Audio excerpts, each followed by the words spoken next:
Салам достор. Өтүп кеткен майрамыңыздар менен куттуктаймын.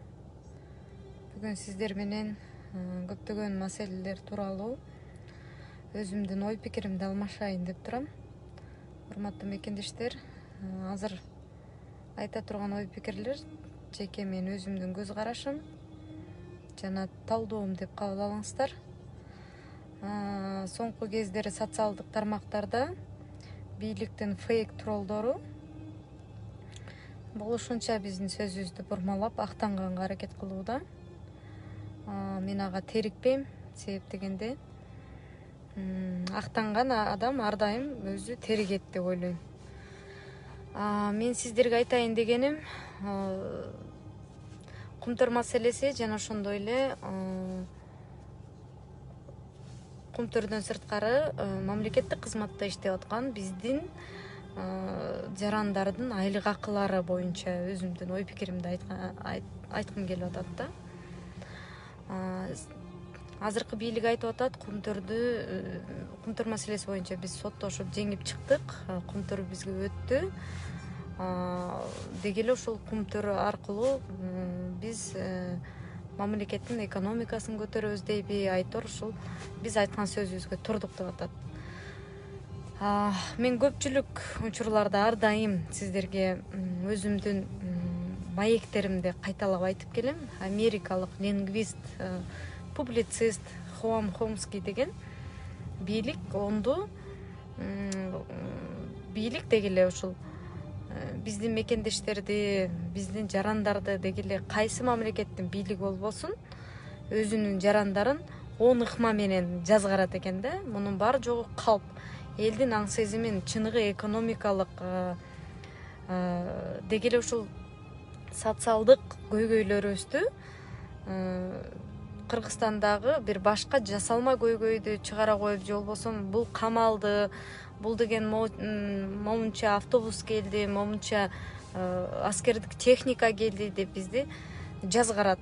Алардын баары жогун бийлик өзүнүн чөнтөгүнө алып келип аткан жок, урматтуу мекендештер. Анын баары жогу сырттан бизге жардам катары келип атат. Бул бийликсиз деле андай жардамдар мурда деле келип жүрчү, жана мурда дагы болгон.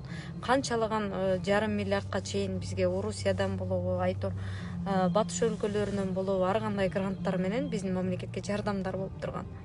Анда эмне себептен ошол Бакиевди мактабайбыз?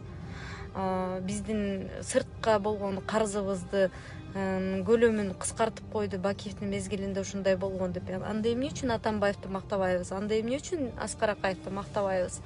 Анткени биздин мамлекетибизге келген жардамды ал президент алып келди же бийлик алып келди деп сыпаттабашыбыз керек да. Деги эле биз өзүбүздүн укугубузду, өзүбүздүн ордубузду билбей койдук. Анткени бийликтин ээси эл деп баш мыйзамда жазылып турат. Демек элге бийлик кызмат кылат. Депутаттар, бийликтин башында отурган президент баш болуп. Алар биздин кызматчыбыз, биздин атабыз эмес. Эгерде алар өздөрүнүн чөнтөгүнөн мамлекетти, элди багып, жумуш орундар менен камсыздаса, биз ошентип биздин атабыз бизди камсыздап атат, бизди өзүнүн чөнтөгүнөн багып атат деп кабыл алсак болот. Ушундай адашуудан качан кайтабыз? Качан биз жоламан сыяктуу адашып, мындай туура эмес жолдо аларды мактай беребиз? Келгиле өзүбүздүн бактыбыз үчүн өзүбүз күрөшөлү деп биздин ойчул саясатчыларыбыз айтып келатпайбы? Ошондуктан мен айтарым, мамлекеттик кызматкерлердин айлык акысы көтөрүлдү, мугалимдердин айлык акысы көтөрүлдү деп атат. Бул качанга чейин барат? Кайсы убакытка чейин алардын айлык акысы көтөрүлөт? Алардын сааты канча болот? Эртең ошолордун айлык акысын көтөрүп аткан, сырттан алынган карыздар менен көтөрүп аткан акчаны ким төлөйт? Эртең ошол эле мугалимдердин балдарын неберелери төлөйт. Ошолордун жонунан кайыштелинип төлөнөт. Мына ушуну эске албайлыбы? Ойлонбойлубу? Мугалим, акыл эстүү мугалим эже агайлар, өздөрүңүздөр деле айтып атасыздар мага байланышып. Булардын калптарын, булардын ушундай жосунсуз жоруктарын. Ошондуктан мен айтар элем да, ушуга окшогон актануучулук, самолет чыгарып атабыз биз Кыргызстан, учактарды даярдап чыгарып атабыз. Биз деген болуп көрбөгөндө өнүгүү жолуна түштүк. Жер үй баш болуп кыргыз элинде иштейт деди эле. ошо Бажаев баш болгон олигархтарга ошол жер үйдү өткөрүп берген Садыр Нуркожоевич болбодубу, лентасын кесип берген. Эмне үчүн ушул кемчиликтерин айтпайсыздар? Бул биздин элдин кызматчысы катарында кылган кемчилиги азыркы президенттин. Ал атасы эмес, кызматчысы, элдин кызматчысы. Өзүбүздүн бактыбыз үчүн өзүбүз күрөшүп, өзүбүздүн ырыскыбызды талатып койбойлу, урматтуу мекендештер. Дагы айтарым Кумтөр маселеси боюнча. Петров көлүндө болуп көрбөгөндөй уугалдыктар жатат. Ошол уугалдыктар эртең жарылып кетсе, уугалдык топтолгон көл жарылып кетсе, Казакстан менен Өзбекстанды каптайт. Эгерде алар бизге ошол уугалдыктардын зыянын төлөп бергиле десе, Кыргызстан биз түбөлүк төлөп бере алабызбы же жерлерибизден айрылабызбы деген саясатты жүргүзгөн кезинде Садыр Нуркожоевич.